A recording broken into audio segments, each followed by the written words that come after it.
I just had to let you know you're. She a happy baby boo. She a happy baby boo.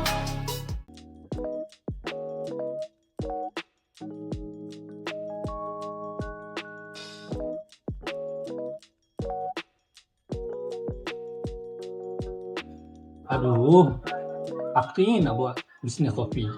Tapi modal, resepi, mesin, semua aku tak tahu.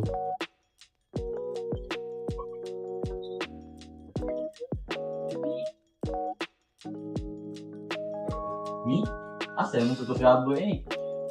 Tahu lah, aku singkatnya lagi. Dah, kau serabut sebab kau nak buat bisnes kopi ke? Ni aku ada satu game untuk kau belajar buat bisnes. Kau try download game ni. Main game, boleh pandai ke buat bisnes kopi? Boleh je Mi. Dalam game ni, kau bukan je belajar resipi kopi, tapi kau boleh belajar urus duit, kau boleh belajar layan customer pelanggan, dan kau boleh upgrade barang kafe. Real gila, macam bisnes yang betul. Uish, best kat game ni. Bila kau main game ni, baru kau boleh nampak macam mana flow dia. Layan gila. So, korang nak buka bisnes kopi, tapi korang tak tahu macam mana nak buat flow dia. Korang cuba main game ni. Good coffee, great coffee.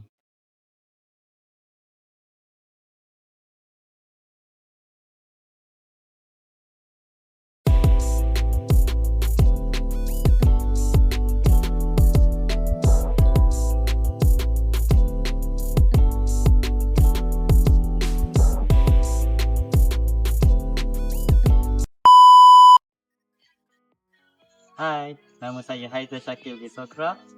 Nama metrik C25B2806. Pernah tak korang terfikir main game pun boleh buat kita jadi pandai berbisnes? So, hari ini kita akan bedah bagaimana permainan digital, kategori tycoon dan simulasi pengurusan bukan sekadar hiburan semata-mata. Ia adalah medan latihan maya untuk mengasah skill keusahawanan yang sebenar. So, pada hari ini bersama kita 7 orang pakar yang akan mengungkapkan rahsia ini. Jom kita mulakan.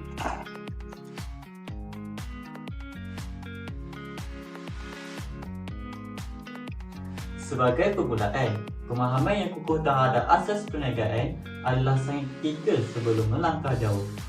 Boleh panel satu kongsikan bagaimana penguasaan akan asas ini dapat membantu seorang usahawan mengelakkan diri daripada kesilapan maut pada fasa awal pembinaan bisnes.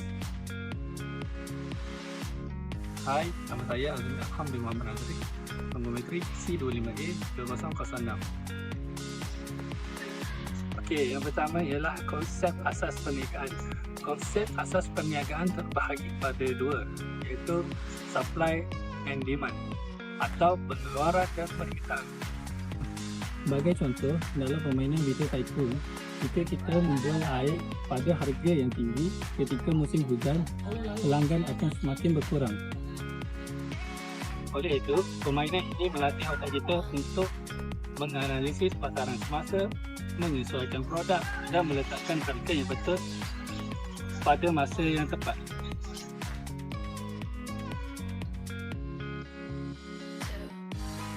Kemudian, seiring kali kita dengar situasi di mana jualan nampak kencang, tapi pada penghujung bulan tiada keuntungan bersih yang kemudian ditanam. Pada pandangan korang, apakah amalan terbaik dalam menguruskan aliran tunai supaya perniagaan sentiasa mempunyai modal pusingan yang sihat untuk beroperasi? Okay, nama saya Wan Amir bin Hasan Al-Rizi. Nombor metrik C25A 2972. Okey, saya akan menerangkan tentang pengurusan kewangan dan aliran tunai. Modal kewangan bukan untuk dihabiskan sembarangan. Simulasi pengurusan memaksa pemain melihat aliran tunai masuk dan keluar. Adakah perbaloi untuk buat pinjaman dalam game demi membesarkan premis? Pemain belajar bahawa untuk kasar bukan untuk bersih. dan pengurusan kos operasi adalah nyawa kepada kelangsungan bisnes.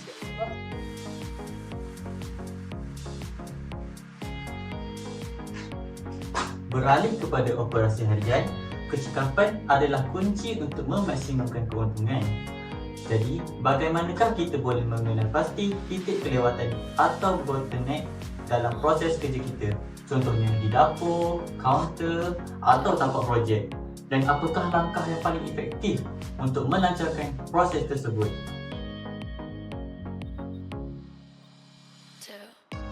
Hai, saya Ahmad Nasrul Madrasah Selamat Nasrin, nombor metrik C25A3282.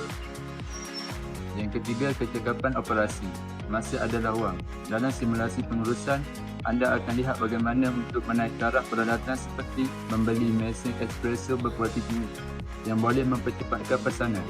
Permainan ini mendidik kita bahawa pelaburan yang betul pada kelengkapan kerja akan memendekkan masa menunggu pelanggan sekaligus dapat menggandakan jualan harian.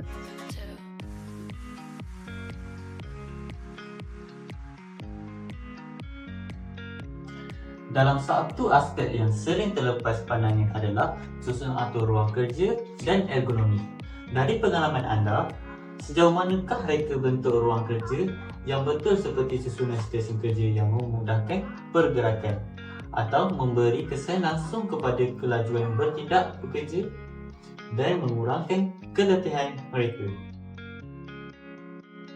Hello,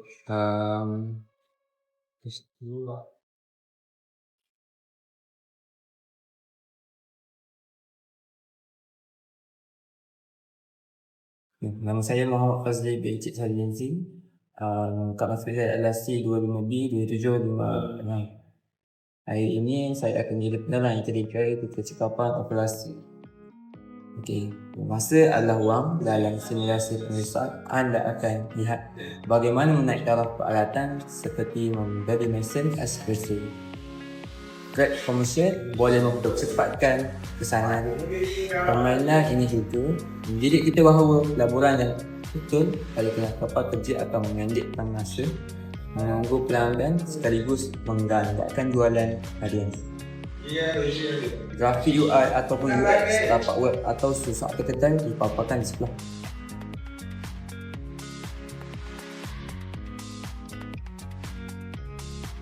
Dalam dunia perniagaan, krisis boleh datang tanpa diundang. Mungkin punca daripada masalah pembekal, kerosakan peralatan secara tiba-tiba atau isu pekerja. So, boleh kongsikan pendekatan anda dalam membina daya tahan supaya operasi tidak lumpuh apabila diuji dengan krisis serba ini. Hai, nama saya Muhammad Hanif Irfan bin Nordin, nombor metrik C25A2916. Tiba-tiba mesin rosak, pelanggan beratur panjang. Inilah simulasi krisis. Sama ada menguruskan catering dunia sebenar ataupun bisnes maya. Masalah yang tidak dijangka akan berlaku. Game begini membina ketahanan mental. Pemain diajar untuk tidak panik, mencari plan sandaran dengan pantas dan mengawal situasi sebelum pelanggan lari.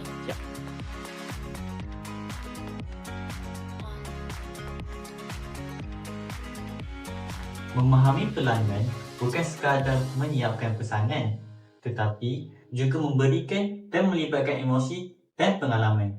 Dari sudut psikologi, apakah elemen yang wow factor atau layanan yang mampu membuatkan pelanggan kita bukan sahaja berpuas hati, malah berubah menjadi pelanggan setia yang akan sentiasa kembali ke kedai kita? Assalamualaikum warahmatullahi wabarakatuh. Nama saya ni Muhammad Syamil Adani bin Abdul Rahman. Nombor metrik saya C25A2863. Hari ini saya akan menerangkan psikologi kepuasan pelanggan. Dalam game seperti siri papas, setiap pelanggan ada kehendak yang spesifik. Ada yang cerewet, ada yang nak cepat dan ada juga yang sangat menitik beratkan kualiti serta ketetapan pesanan. Pemain perlu meneliti maklum balas dan corak pemberian mereka dengan teliti bagi memastikan setiap keperluan dipenuhi.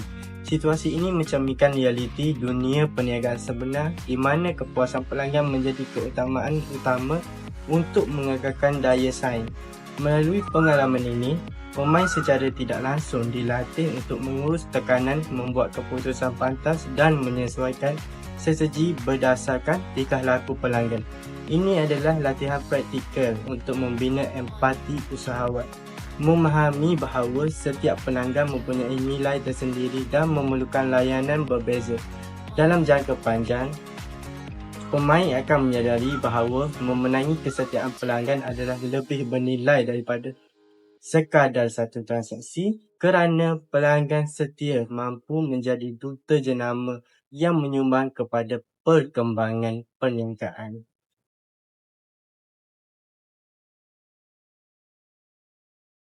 Bagi soalan yang terakhir, setiap perniagaan pasti menyimpan impian untuk berkembang menjadi besar. Namun, bilakah masa atau petunjuk yang paling tepat untuk kita mula memikirkan tentang pelebaran skala pasaran atau menambah cawangan baharu tanpa menjejaskan kualiti produk dan perkhidmatan sedia ada? Hai, nama saya Muhammad Syakir bin Muhammad Atta. Nombor kad metrik saya C25A3116. Apabila bisnes maya berjalan dengan lancar dan stabil, langkah seterusnya yang perlu dilakukan adalah ekspansi. Tetapi persoalannya ialah, bilakah masa yang sesuai untuk kita melakukan perkembangan? Adakah kita perlu membuka cawangan yang baharu ataupun menambah produk-produk baharu? Di sinilah simulasi memainkan peran yang sangat penting, yang mana simulasi akan memberi gambaran awal mengenai risiko serta peluang yang akan didapat atas keputusan yang besar. Selain itu, simulasi juga sangat penting kerana simulasi akan melatih usahawan agar lebih berani untuk mengambil risiko, tetapi dalam kategori calculated risk, yang mana risiko tersebut telah dikaji dan dirancang dengan lebih teliti. Melalui pendekatan seperti ini, proses ekspansi atau perkembangan perniagaan dapat dilakukan dengan lebih yakin tanpa perlu risau akan menjelaskan produk utama mereka telah menjadi teras pada perniagaan.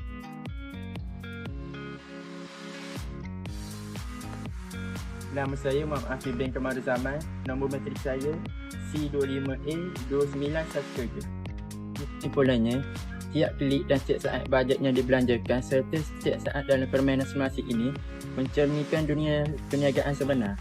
Ia melatih kreativiti, kecekapan, operasi dan kebijaksanaan kewangan. Jadi, bagi anda yang ingin berniaga, mulakan dengan mengasah kemahiran di skrin terlebih dahulu. Di situ anda boleh belajar daripada kesilapan tanpa risiko besar dan membina keyakinan diri. Namun, yang paling penting ialah sikap berani mencuba, berfikiran kritikal dan tidak mudah berputus asa. Ingat, kejayaan tidak datang sekelip mata, tetapi bermula dengan langkah kecil yang konsisten.